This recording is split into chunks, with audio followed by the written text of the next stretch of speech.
Welcome to the Unofficial Steelers Podcast, the podcast so unofficial it doesn't have a home. Here's your host from In Heights Sites, Nathan Heights. And from State of the Steelers, Daniel J. Here we go. What is up, everybody? Welcome back to another episode of the Unofficial Steelers Podcast. I'm Daniel, State of the Steelers, alongside with me, Nathan Hines from In Hindsight. Nathan, how you doing? How did you enjoy this last game for the Pittsburgh Steelers? Bro, I'm sick, man. I'm sick, and I was enjoying it too much where my girlfriend had to remind me I was sick. So it was an enjoyable night. We'll get into it. It's good to be back on the show. But yeah, it was I feel like a night watching a game, Daniel, that we haven't been able to watch for quite a while. I agree. You know, I often thought that, you know, in the last few years, including with Justin Fields, that the offense was the same. It didn't matter if it was Arthur Smith, Matt Canada, Randy Fichtner. And I think it was to protect the quarterback. You know, you had Ben Roethlisberger in his last year, who, you know, he kind of taking a step back at that point. And then Kenny Pickett and, Mason Rudolph and Mitch Trubisky, a mixture of that in there. Mason actually, I think, was the best of the post-Ben era up until this point. And, maybe not so with Justin Fields, but up until the point of this season. And I just kind of felt like the offense seemed to be like tailored for a backup quarterback to make sure they don't throw over the middle, risk adverse, keep it safe, don't make any mistakes. And it's been frustrating to watch because it's always come down to, a last minute drive, one way or another, and very close games. And it also usually equaled out a bunch of exhausted defensive players who got hurt. I didn't see that this weekend. For the first time in like maybe 2018, it felt like the offense opened up. It felt like the quarterback had command of the offense. There was one play in particular that won me over. And it was actually the pass to Pat Freiermuth. There's a play action pass, rolls out over to the right or the left. And as soon as he turns around, there's a defender in his face. He pauses, it shifts to the right, sidearm throws a dart right on the money to Pat Freiermuth. Yeah, I know exactly which one you're talking about. That was the best throw of the night. Yes, I agree. And I was just like, that kind of throw in that moment with that much pressure, and you had the boo birds out earlier. You're starting to heat up. You're starting to show off, and you hit something like that. I hadn't seen something like that since Ben, and it had been a while. So yeah, exciting to watch. Russ can cook. Now, we got to temper down the everything. It's just one game, and there was some sloppiness early in the first quarter. How close were you to saying let's just put Justin Fields in? I'll get into that in a second. Jared Devil, what's up, man? Sorry, guys. I apologize if you hear me cough at all. I'm still kind of getting through this sickness I've had. So how close was I? Well, Daniel, I'll be honest. If you follow my Twitter, I was not a fan of this quarterback change. I was not a fan of it. And I'll tell you that right now. I was not a fan of it. Reason why, it's not because I was doubting Russell Wilson. You can go back and look at our videos when the signing happened. I was all for it. I was very happy. I still think the guy can play. I still think he has some juice left in the tank. I think that Denver was a really bad situation for him. The coach didn't want him. They were rebuilding as well, his second year there. But I didn't want it to happen because they were 4-2. I thought Fields was doing good enough. I wanted to see – I felt like that they were constraining him a little bit, and I wanted them to go get another wide receiver and try to maybe invest more into him, developing him as more of a passer a little bit. Like, that wasn't going to fully come about this year, but just more of a focus in on that. And if things started to kind of crap the fan a little bit, then you can make that switch. I just didn't think it was the right time. And especially one of the reasons why I stated was, and you guys can even go and look back on my recent video I did with Z. Him and I actually both talked about this, and it's on my channel. It's like a 30-minute video. If you're interested, it's there. But the Steelers' entire right side of the line has been injured. They're out all year. The center's out, and you're putting in Wilson with that, and you're putting Wilson in with honestly a pretty bad receiving core. Let's be honest right now. So I wasn't quite confident that he was going to be able to make it work with that. Not because he couldn't play. I still believe in his ability. I still believe in his arm. I just thought that taking out Fields and what he was able to do with bailing out the offensive line and being able to run the football the way they were was just you shouldn't took it out. It was your most effective thing going, right? So that was my mindset. I think that's a completely fair mindset to have. I think a lot of people were kind of in that same train as I was. I know that there was a handful of people that were open to that and okay with that move. Daniel as well. I watched your video. I gave you a shout out in my video. So I know Daniel was in favor of the move. And I understood why, just to open up the field, open up the offense, try to spread the ball a little bit. And I think we saw even more than what we expected to Sunday. But I was just really keen on those particular aspects, and I thought it was going to hinder the offense as it's currently constructed. Now, as we get into Sunday, and we'll talk more about it, Russ obviously made it work. And the only question is being able to kind of see as these next few weeks line up of when we see some bad offensive line play, when we see really those lines break down. I think that's really the key thing has been Russ being able to, he can move like he's not a statue, but obviously he doesn't have that speed. He doesn't have that quickness. He doesn't have that burst Justin Fields has. So with the way the line is, the pass production's been bad all year. It's injured. So it's going to come to a point where we're going to see that collapse a lot. And that's something that is going to be something they're really going to have to adjust to. But with that being said, that was really my reasoning why during the time I wasn't in favor. But I knew that if certain things were lined up right, that Wilson would work. I just didn't think that as the Steelers currently are right now with a poor receiving group and a bad line, it made me scared. And that it just wasn't going to move the needle. So I wasn't jumping the gun, Daniel, the first quarter, but I was starting to scratch my head a little bit like, okay, Michael, like, did you make the right move? So that was kind of what my whole mindset was, but I wasn't jumping the gun the first quarter saying that he should be benched. Gotcha. So there's no deleted Twitter X posts referencing boo this man or put in Fields. No, not at all.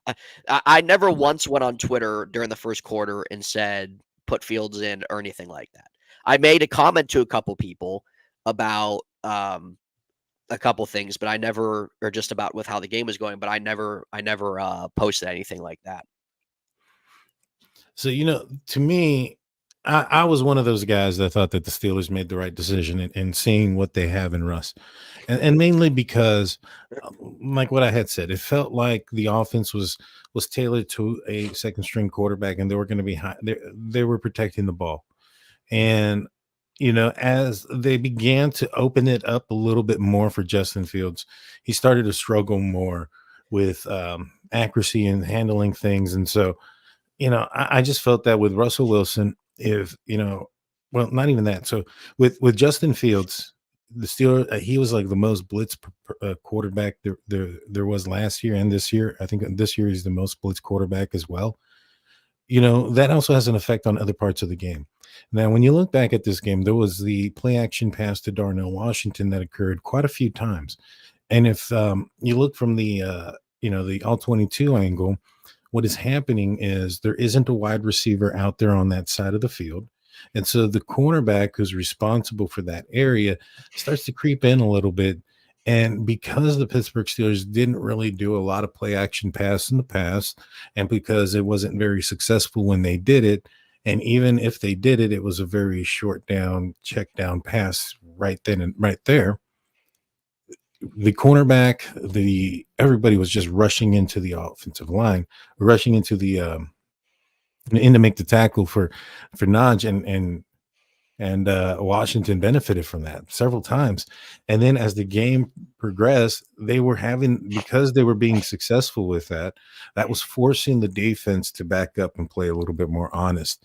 And that's what made Najee Harris, start to get those runs in at the end of the game. And I thought that's exactly what was going to happen if Russell Wilson could show that he could beat the blitz. Mm-hmm.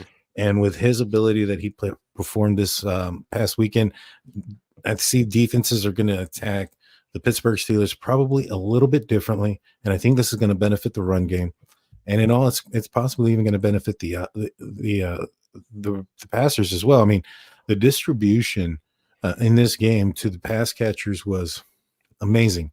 You had, I think, George had 5 targets, then you had a handful. I think Calvin Austin, Jefferson, and a few others had like 4, and a few others had 3 targets. And the last thing I liked the most, which was the biggest concern, I think, for a lot of people that watch Russell Wilson in Denver, was the checkdowns. I don't think he had any. And so, I thought he played very well. He played to me like he has something to prove. And I think it's something to build on. He had some underthrown balls, but I think a lot of that has to do with it's his first game in almost a year. Yeah. I think he's going to build that chemistry and get even better. I'm excited about what the Steelers are going to do with Russell Wilson. I couldn't be happier for the guy. Yeah. I don't really understand the hate and that he's gotten. He's always been one of my favorite players in the league back when he was with Seattle. And he's just a good dude. So he's somebody I think that's easy to root for. So it was good to see him do well and not come out looking like that he's a shell of himself or anything like that. It was a rough first quarter and a half or whatever it was, but other than that, like, he got comfortable and really kind of looked like just a quarterback we haven't really seen since maybe 2018 Ben, or just at least from a production standpoint. And it's crazy. It's crazy, which we all knew this, but it's just when you look at Justin Fields pre-snap and Russell Wilson's pre-snap, it's not even close. Mm-hmm. It's not even close. And like, we know that Wilson's 35 years old, but just everything that he points out and is able to read and recognize, like, it's with Justin Fields, I think Fields is a smart quarterback, but when you go back and look at Justin, certain things that he's done in the last 6 games, he didn't really recognize certain things, whether it's a blitz, whether if it's a certain look, certain disguise, things like that. And with Wilson, he's just so good doing that. And I feel like in today's NFL, we don't really see a lot of that pre-snap IQ, in my opinion, anymore.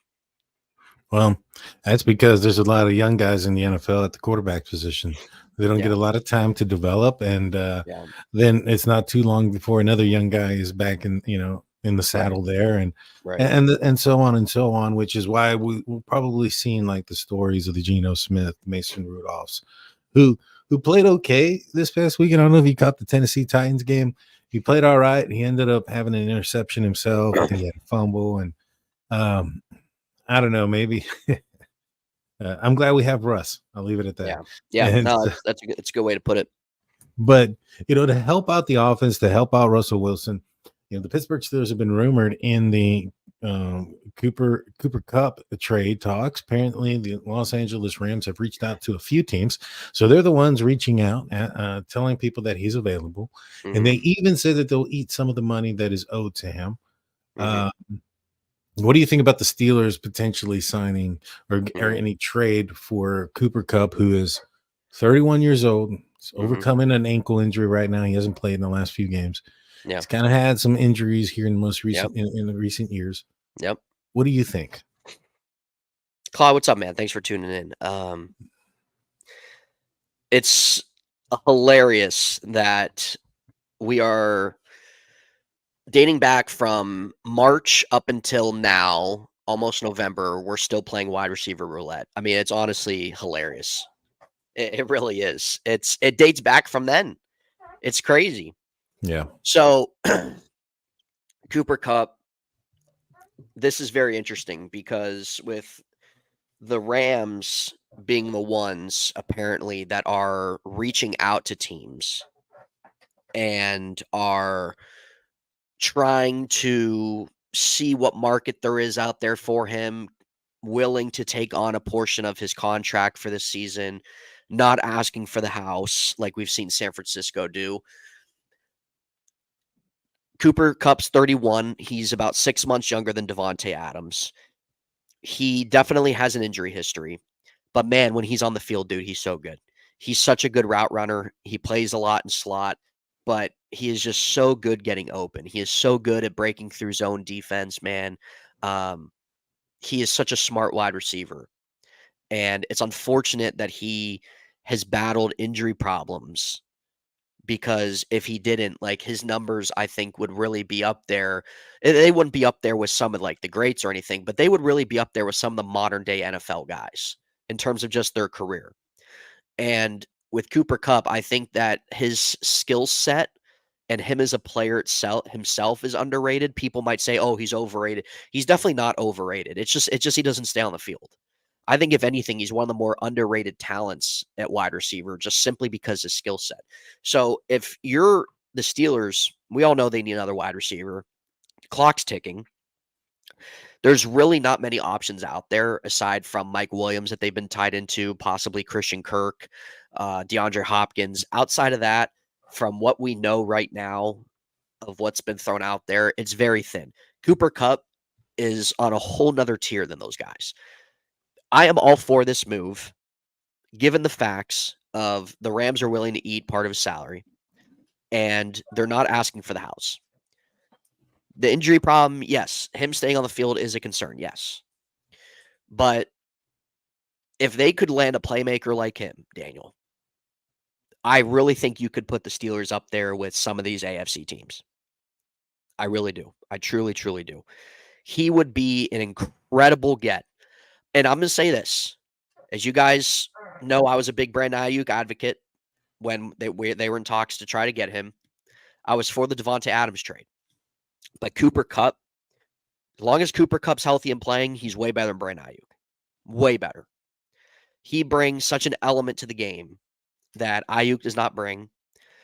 And it's crazy that Ayuk just blew his knee out. Davante Adams, great player. He still is a top 10 wide receiver.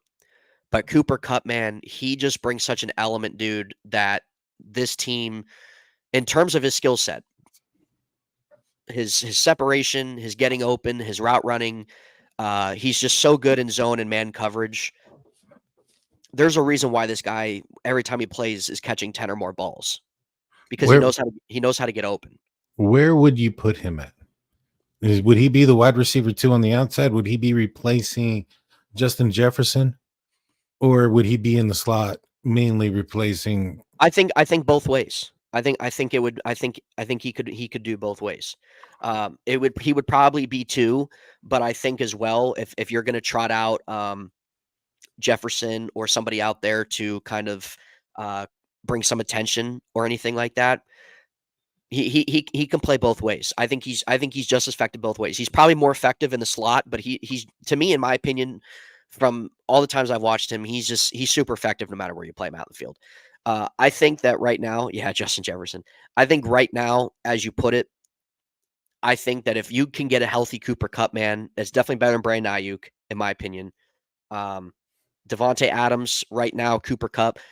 I really just think at this stage, Daniel, I think Cooper Kupp can, if he's playing on the field, I think he can give you a little bit more than what Davante Adams can. They're all great, but Cooper Kupp, I just think his skill set's just really unappreciated. I think I may have said Justin Jefferson. I meant you did. You did. You know what I meant. I knew what you meant. That's why I didn't. I wish we had Justin Jefferson. That would have been nice. Yeah, that's why. That's why I didn't. Would Cooper Kupp be closer to Debo than Ayuk? Curious how he'd fit here.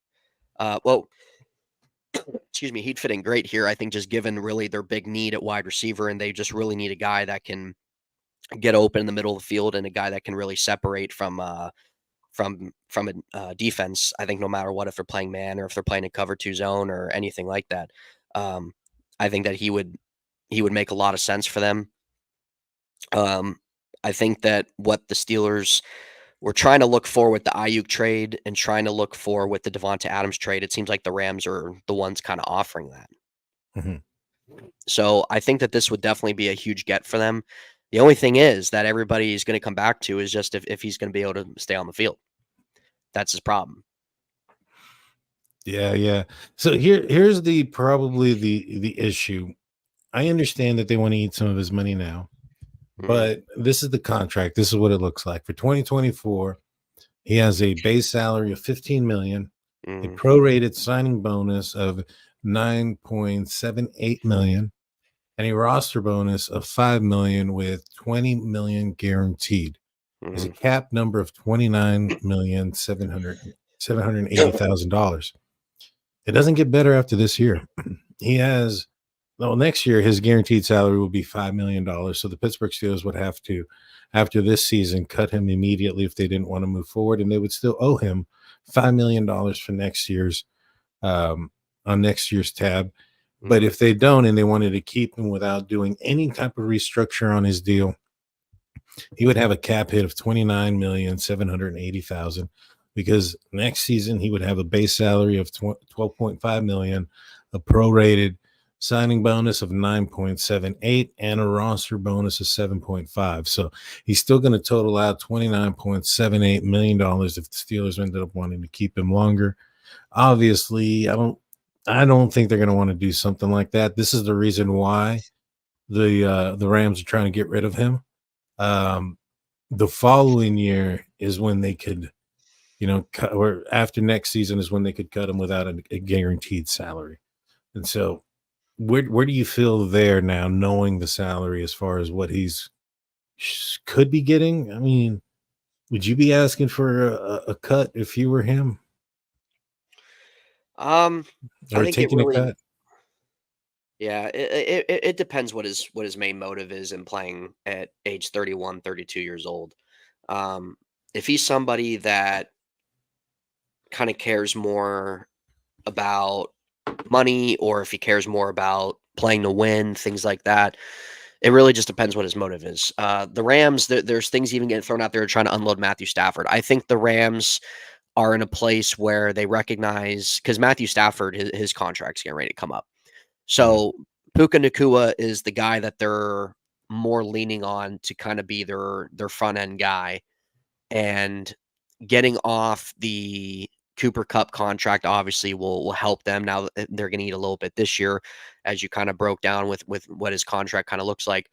But I think with what to me, the Steelers have gone into a mindset that they know they have to win playoff games. They know that they have to make a deep push. And even if it's something where you would decide to cut Cooper Kupp loose, I think eating $5 million, man, that's nothing to me, dude. That's nothing to me. That's his guaranteed salary. His dead money next year would be $22.26 million. His dead money this year is $52 million. Okay, so they would have to keep him on the team for next year. They'd have to keep him on the team next year, take a big hit. And the following year, he would still, even though he doesn't have any guaranteed money, I didn't see this side over here with the dead money. He would still have a 7.4 dead million cap. So this would have to change. Like if he was coming to the Pittsburgh Steelers, this would definitely have to change. And I would anticipate, maybe perhaps the Rams are offering like, hey, we'll keep the $52 million that's guaranteed this year and you cover the rest. It's still quite a bit of money to be paying out, because if that's his dead cap. That's if you cut him, you save $7.5 million if you cut him after this season. But you still owe him, or you're still on the tag there for $22 million. I don't know about that one. Daniel, let me ask you this: if Cooper Kupp gets traded to the Chiefs and they win another Super Bowl, what are you going to say? Is it worth it?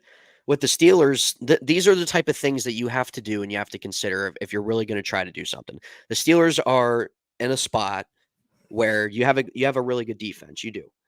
But dude, they are lacking so much at wide receiver. And taking a shot on Cooper Kupp, who is coming off an ankle injury, if he's playing, he is a major game changer, man. He is. There's a reason why he has put up numbers he has, and he would have put up more if it wasn't for the injuries. That's the main cause. But if you're going to trot out Van Jefferson and Mike Williams and Calvin Austin and guys like that when you go play the Bills or you go play the Chiefs or you go play one of those teams in the playoffs or something like that, that's not good enough. It's not cutting it. The Steelers offense isn't built out for that. They don't have a Mahomes or a Josh Allen that can cover that weakness. With the Steelers, if you're able to go out and go swing for a guy that is still a very high-end wide receiver and you maybe have an extra year of control on him, you 100% do it. They were all in to give Brandon Ayuk a new deal. They were going to have to rework Devonta Adams' contract if he was going to come here. He wanted to go play with Aaron.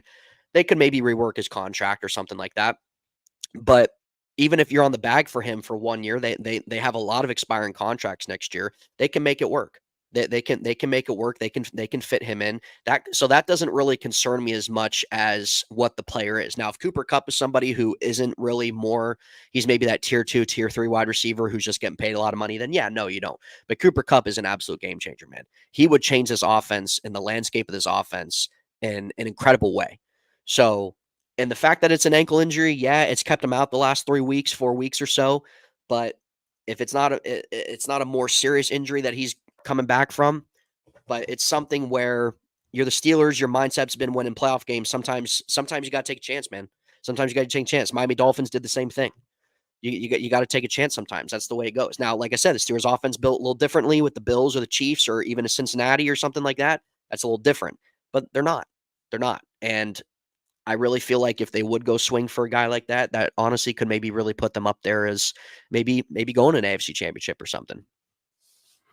Yeah, no, the Steelers definitely could use some help at the wide receiver position. They need it, man. It's not cutting it, dude. I'm sorry. Van Jefferson is not cutting it. Don't be confused with Justin. Don't be confused with Justin. I mean, if it was Justin, we'd be chilling. But yeah, it's not. And even if you go get a Mike Williams, sure, is it better than what you got? Yeah. But again, it's not moving the needle. Dodger Hopkins, it's not moving the needle too much. Will we take that? Yeah. But if you get Cooper Kupp, who's available, or you throw in a DK Metcalf, who would be available, which I doubt it, those are guys that are going to be needle movers for you. Those are guys that are going to get you to go head-to-head against Buffalo in Buffalo. Those are guys that are going to get you to go to head-to-head possibly against Mahomes in Kansas City. I'm not saying you're going to win, but you're going to be able to put up points. Those guys are drastic game changers that the Steelers haven't had probably since Antonio Brown. Mm-hmm. No, I'm not disagreeing with you. I think that George Pickens, he showed up this past weekend against the Raiders, and I think that he showed that he can be the number one receiver. But he definitely needs somebody else out there as well. I think that's just the one missing piece for a really truly dynamic offense. And you make some pretty good valid points about bringing him in. I would be okay, Daniel, if he's on the cuff for next year. I'm okay with that.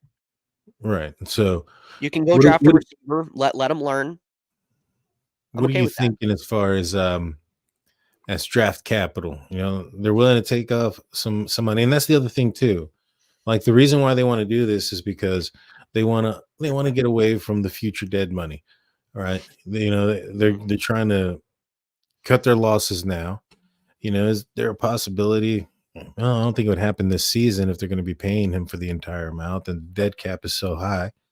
But I wouldn't be surprised if after the season they may cut him to save money. He'll still be owed what he's owed there. What, the Rams? Yeah. Oh. The Rams, I think that other teams might say, hey, I'm only willing to give you, maybe a 6th or a 7th, because I don't think it'd be that. No, I don't think it'd be that. I think if they're starting off with a 2nd, I could see maybe teams try to play a little hardball, maybe stretch for a 3rd. But Cooper Kupp's too talented. He ain't going for a 6th or 7th round pick. Well, the way I think about it is, time is short. Either you do that or you're going to end up paying him for the rest of the year. And then you're going to have to cut him, and then you're going to be on the hook for the $22.2 million next year and the 7.4 the following year. And at that point, somebody can pick him up. And, it's kind of like the Russell Wilson situation where they're paying him, and so teams that are going to be working with him are going to, you know, they're going to end up getting a pretty fair contract for him for the next couple of years. And so I do think that could be a strategy and something to say, hey, if you want to save some money now this year and not lose so much in the future, this is what we're willing to give you. I would think maybe a fifth tops. I don't think that. Yeah, if it's a fifth tops, I don't see that ever happening. So if they're not going to be able to trade them, then you keep them, and you're the Rams. You just continue to go with Stafford for the last year of his contract, and then you go with Kupp and Puka Nacua again at that point. Right. I just feel like the other teams have all the leverage, even to the point where the Rams are making the phone calls out there. They're not taking in calls, so nobody's jumping up and down to pay that money. You know what I'm saying? Yeah, no, I agree. I don't think anybody's going out of their way to do that for sure. So if the Rams are going out of their own way, yeah, it's going to come to a point that if you want to get off him that bad, then you're probably going to have to meet a little bit more middle ground. Probably not going to be looking at that second round pick. Probably going to be looking at maybe more of a middle round type thing. But it depends how bad they want to get off his contract and try to get off some of that money for the future. So that's going to be an interesting thing to keep an eye on, but we all know they desperately need somebody because it's going to come to a point. I mean, we've already seen throughout the season that really what they have outside of Pickens, maybe a little bit of Pat, like you can't go the distance with that. Mm-hmm. You can't. Yeah, no, you're right. Yeah, if you have a high-end quarterback, yeah, you can. I mean, we've seen Ben cover up some of those pieces before. Remember that year in what year was that? I think that was 2016, where Martavis Bryant was suspended the whole season. And other than Antonio Brown, they had Ladarius Green, who hardly played, Jesse James, Sammy Coates. Why am I blanking out on that one guy? Number 83. He had like the dreads. Kobe, what was his name?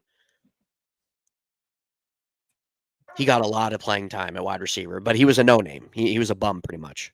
Mm-hmm. Darius Hayward-Bay, number 83. I'm blanking on. Somebody in the chat will know. I'm totally blanking out on his name. But you have a Kobe Hamilton. Thank you. But Ben, you have a guy like that. He's able to make up for that lack. We don't really where we're at offensively. It's not going to be good enough, especially in today's NFL. With what you're going to have to produce offensively. So 2018, even though that was 7 years ago, 6 years ago, 7 years ago, whatever it was,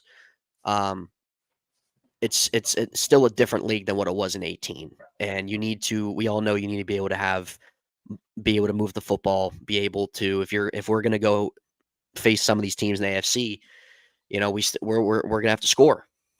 And in a big situation like that, I'm not counting on Van Jefferson or Calvin Austin to do that for me, or Roman Wilson or Scotty Miller, whoever the heck it is.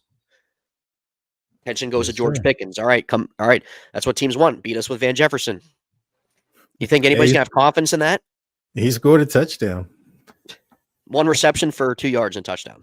Hey, he put 6 on the board. You put 6 on the board. You did your job. Yeah. So I'm looking at some of the things that are out there when it comes to Cooper Kupp. It says here that the Rams have indicated that they're willing to take on some of the 2024 salary, so they're not willing to take on anything other than that, according to this document or this tweet here from Diana Rusney. And then on another one, it says that the Rams are willing to pay on the salary. Well, they're willing to take on the salary. I don't know if that's the entire salary, but I'm assuming it's probably maybe. If the Rams said, hey, we'll take on this year's salary, we just don't want to take on anything future. Maybe that could be a pretty good deal for like a third. But they're asking for a second. You ask high, you're probably going to get significantly lower, especially if you're making calls. So I'm still sticking with like 5th or 4th, man, on this. a Steelers fan comes in with a gifted State of the Steelers membership, make sure you guys have your gifts turned on to get those things. And I'll be doing something with the members only here pretty soon. I'm still working on what we're going to do exactly. I have a couple of ideas, so I'm just kind of putting things together and trying to get a schedule down so that way I can do more on time with those type of things. So I want to throw another thing out there just to get a laugh out. Dude, I was going into, or come last week, heading into Sunday, I was all over the Jets, dude. I would have bet my whole entire bank account on the Jets. I would have taken that bet from you. You know, and the reason why I was because the Jets were so hungry, man. They were so desperate, being 2-4, and getting Devontae. Thought, okay, maybe that's going to bring some life. It's going to bring some rejuvenation. You got Saleh out of the building. You just lost a close one to division. You're coming in with a huge need for a win. The Steelers are changing quarterbacks now. Things might be a little shaky. Well, obviously, I was way off on that, and they completely kicked their ass. So I was all over them. I thought to myself, I'm like, I just cannot think of a positive way on how the Steelers are going to win this football game. And if you would have told me they were going to win 37-15, I would have thought you were nuts. I really would have. I wasn't predicting a huge score either. I thought the Pittsburgh Steelers were going to have an opportunity to win this game. And in the pregame, I thought that opportunity expanded just when they had that conversation with Russ. Now, I know a lot of people were talking a little bit of smack about how Russ was, in this conversation because he was like, kind of going at it. We're going to win and all this other stuff, right? But, I mean, he was, like, focused. Like, you can see in his eyes, like, he was ready to run through a wall. Yeah. Oh, he was. Yeah. And that's just how the team was playing. They were playing – like when we saw the Steelers lose to the Colts, I felt like the other team was just more physical. They were more determined. They were ready to play. And that Steelers just kind of looked like they took a step backward, like they were expecting to walk in and win. And I felt like maybe the Jets had that mentality, going into they just got Devontae Adams. They're like, all right, this team here hasn't put up much point. Hey, there was something put out that they were actually kind of glad that Wilson was starting. Yeah. There was a lot of people that were saying that. In fact, I was listening to another podcast on my other network that I'm affiliated with, Steel Curtain Network, and they had on something called Enemy Lines, and they had one of the beat reporters or beat guys for Fans First Sports Network from the Jets, who covers the Jets, talking, and they were like, the one thing we want is we want Russell Wilson to play. We're afraid of Justin Fields because, you don't want a quarterback that can run. You have to play and plan for that. So we want Russ, and we want a lot of Najee right up the middle because he's only getting 2 to 3 yards, and we want to get that 3-yard average up the middle. And I was like, man, be careful what you wish for, brother. And the Jets have a good defense. So that's to me, that's with what they were able to do offensively, I think is impressive being able to go against them. Like, I know they're missing a couple DBs, but they've had a pretty good defense throughout the season so far. So I think really the Steelers' offensive performance caught everybody by surprise. Not if like, oh, you thought the Steelers were going to win or not, but I don't think anybody was going to guess that they were going to put up 30 points back to back. Especially against a quality defense, and let alone put up 37 points, which when's the last time they did that?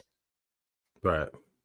That was 2018, I think. Almost hitting 40, dude. When's the last time of that? So, and I just want to give an LOL real quick, by the way, even though that I wasn't for the quarterback change, I never once doubted Russell Wilson's abilities. Again, go back to all the videos. I 100% believe the guy could still play. Just didn't think at the time it made sense, in my opinion, when that was going on. But just a big LOL to everybody in the offseason that thought that Fields or Russell Wilson wasn't going to change much for this team. So anybody, again, the Pickett lickers out there or the Mitch truthers out there, Or even though I give respect to him with what he did at the end of the season for us, but still Mason Rudolph, it's not comparable. It's not even comparable, dude. This quarterback room compared to last year's quarterback room, we have leadership. Just listen to Justin Fields' response when he was not going to start. Listen to the way Russell Wilson speaks about Justin Fields. It's not even comparable, dude. We don't have crying. We don't have pouting. We don't have guys getting punched in the face. We don't have guys running away from competition. We have a great quarterback room situation. Is it elite? No, but it's quality. It's quality. It's two guys that you know you can win with. And I'm very happy with the way both those guys have been here. And it is night and day looking at the talent and looking at what both guys have actually been able to produce offensively. Now, I know Russ has done one game here, but still, what he did in one game is something a quarterback hasn't done since 2018, by the way. Yeah. So let's put that into perspective. So it's truly a breath of fresh air being able to have the quarterback room we have. And again, all the people in the offseason that said, oh, Russ and Fields, it's not going to be any different. It's going to be just as bad as a quarterback room. I just want to give a quick LOL at those people, by the way. I want to give an LOL at Vegas, by the way, who, again, 3-4 years in a row had the Steelers favorited to finish last in the AFC North. And a quick LOL at all the people on TikTok and on X and everything like that, having the Steelers, oh, well, they're the least talented team in the North. Oh, they're going to finish last North. How are the Browns? How's that going? If I'm a Browns fan, I'm so pissed. I am beyond pissed. Like how I am with the Pirates. Like, I'm beyond pissed. Bengals, nothing but problems in the offseason with contracts. They're not focused. Started 0-4. Defense sucks. Ravens, they're getting it going. But I just find it funny every offseason when the Steelers are neglected, when the Steelers are doubted. And the people out there that doubted this quarterback room, that it wasn't going to move the needle much, and the Steelers were still going to win 8-9 games. I just want to laugh at those type of people, or even finish under 500. I don't know what those people are on. I don't know why it happens every year, but I just find it funny. And again, in terms of quarterback room, I'm just very glad that this is the direction they went. Yeah, I couldn't agree with you on that, more on that one, but I want to add one more LOL. That's to Devontae Adams for losing to the Steelers, getting traded and losing to the Steelers again. Twice in a week.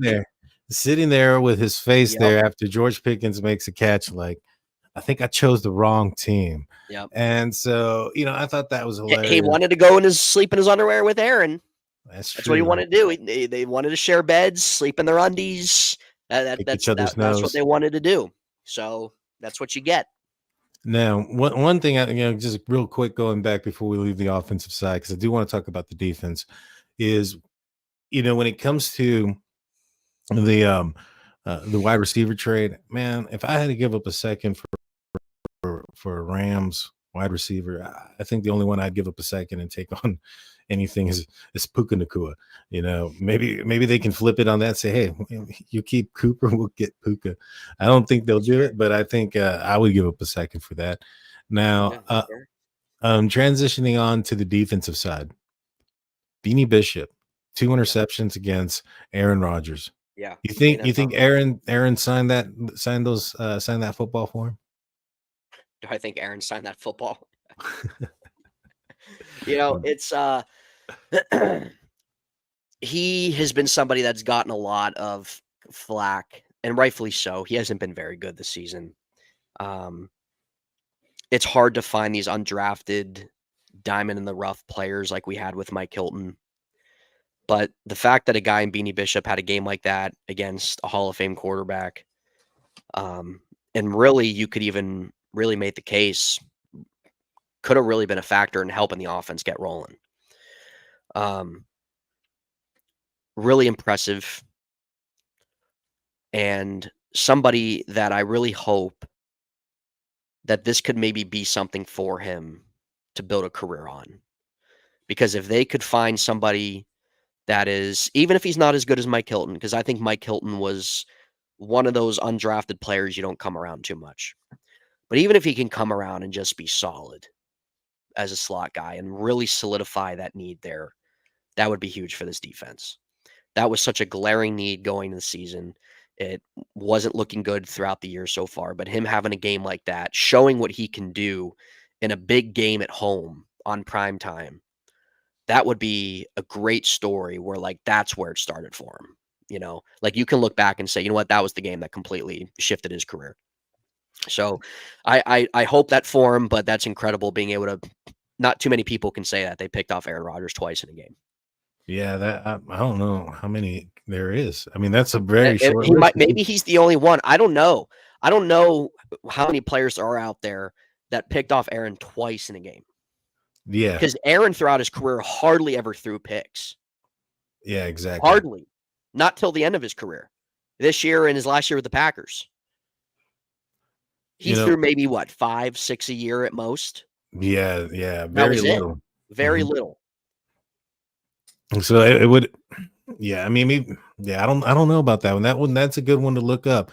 If anybody's out there on the interwebs right now wants to search that and put in the comment section, let us know. Afton comes in saying that Aaron Rodgers said he was going to sign it on McAfee today, Pat McAfee today, and so I thought that was Beanie's best move there. If he was going to get it signed, he was going to have to put it out there in the public so that Aaron Rodgers can be asked about that. He doesn't want to seem like he's a bad guy. So he said, yeah, I'll sign it. And we'll see if he does. That's pretty cool, yeah. Yeah. I mean, if I was Beanie Bishop, I would have done the same thing. Like, I hope I can get it signed from him for real. Because I mean, he's a walking Hall of Fame, player, and he's top 5 quarterback of all time, man. Exactly. And so there's and I couldn't be prouder for Beanie Bishop. I thought that he did some good things in the past when it came to tackling. I mean, he got Brock Bowers in the ground single-handedly on his own in the backfield for a tackle for loss. And I just thought, man, if he can just get this thing kind of going, maybe there's something there. My good buddy Shannon Wine from Steel Curtain Network and the show The Hangover that I do on Monday nights with Shannon, he's a huge West Virginia fan, and he's been following Beanie Bishop for a while, and he thought that his coverage and catching ability was on key, but that his tackling was next level. And I think that that's sort of been what we've seen. And I think that you're absolutely right. This could be one of those games that catapults him, up another step, because he had been picked on. He had been the guy that was kind of lost in the middle of the field. Minka talked about maybe going back to, some simpler type of defenses so that everybody knows where they're supposed to be at. And, I highly doubt he was talking about Joey Porter or Dante Jackson or Patrick Queen or the guys up front. Mm-hmm. So, it's probably the undrafted rookie guy that's out there for the first time. Yeah. So, I'm glad that things can come around. He said that they planned for that they were going to try to give an illusion that there was something open in the middle of the field because Aaron Rodgers would take it. And if he took it, then, they were going to make something happen. And he was able to do that, not just once, but on the second time as well. Super proud of the kid. I think he's going to, let's see if he can back it up 2 games in a row. Mm-hmm. TJ Watt, he didn't have a lot of, he didn't have that splash this week, but he took up a lot of the defensive or the offensive line, allowed a guy like Alex Highsmith and Cam Hayward to really cause some havoc on the other side. What did you think about the defensive front? Well, I thought Ogunjobi played well. I think Cam Hayward, exceeded everybody's expectation this season. Mm-hmm. He's been involved in pretty much almost every play. He's impressed me a lot at age 35, so good for him. Keanu Benton shined a little bit. I don't really feel like throughout that game that there was really one in particular person that stood out in a negative. Patrick Queen, I feel like I don't know what's going on with him. He just is not near the ball a lot for some reason. It seems like he's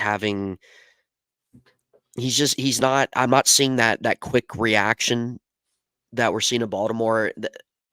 The Steelers haven't really even used him much in terms of blitzing the quarterback, which is something Baltimore really specialized him in. I think maybe there was one time I feel like that I can recall Sunday where they actually sent a linebacking blitz up the middle to Aaron. but it doesn't really seem like the Steelers have really focused in on that. Like, I just feel like Patrick Queen just isn't. I don't want to say he's lost quickness or anything like that, but he just doesn't seem near the ball as much. I don't know Mhm. why. I don't know why. So to me, it seems like to me he wasn't really much of a standout for me Sunday. Outside of that, and I like him. I think that he's somebody that they should keep around for a bit longer, even after this year. But Peyton Wilson, there were some plays where he was flashing through, making some tackles, not in the backfield, but um, getting some tackles for. I think he had at least one or two for negative yards on Brees Hall. So really, the front as a whole, man, like they didn't really let the Jets run the ball much. There were just really a couple short checkdowns to Brees Hall where that went for a long ways. But other than that, Devonta Adams 3 catches for 60 some yards, I think, or no, 30 some 30. yards, 30 yards, 3 receptions for 30 yards. Garrett Wilson had a couple drops, but he was kind of the guy I figured probably would be the most effective this game. Brees Hall was kind of really the guy that really had the big plays, honestly, that really carried that offense. Just really a few halfback slip screens that he took off. I felt like the front was just that it really contained Aaron. I felt like they really kind of held up enough pressure in the sense of where he wasn't able to get the ball really too much to the Lazards and the Wilsons. It was more so they had Brees Hall there as that safety valve.